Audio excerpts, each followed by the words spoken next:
collard greens. Some months are too. We'll all dress in ghetto central and all sing Barbra Streisand's gentle. Papa, can you hear me? Papa, can you see me? See me? He barely even knew me.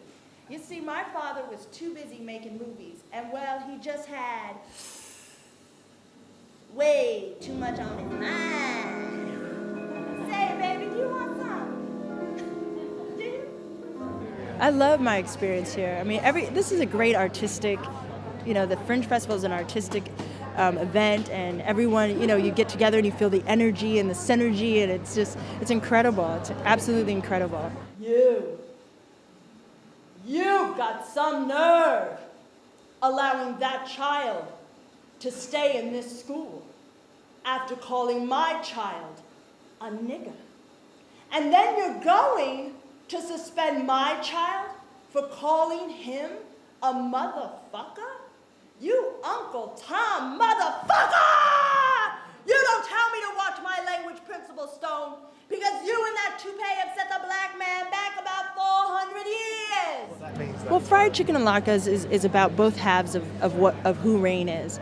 I grew up black and Jewish, and it's really, it's a journey of, self-awareness, I guess, which is a very, American thing, esoteric, and it's about, just really coming into your own and accepting, who you are and your parents. And I remember sitting there in amazement at this man on the stage, because that was my dad, and there he was, around 3,000 people roaring and cheering, and it was like magic. Everyone wanted to be near him. I wanted to be near him. He used to come to all my school shows, and I would hear him in the back laughing, ha, ha, even when it wasn't funny. That's a good dad.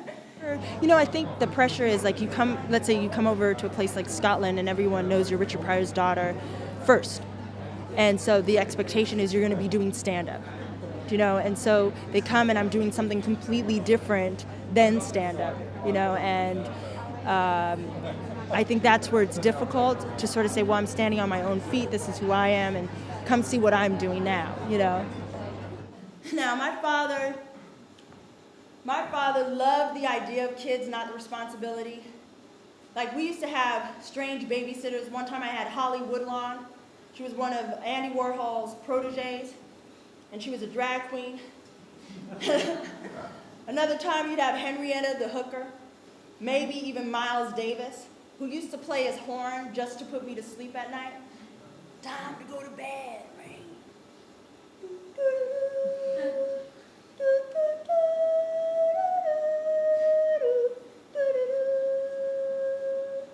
Good night, my princess.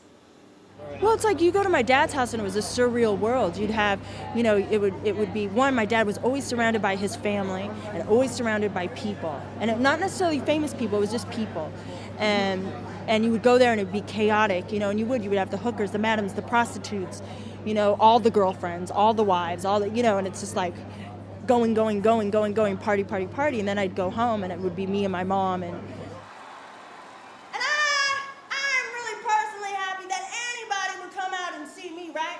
especially as much as I done fucked up this year.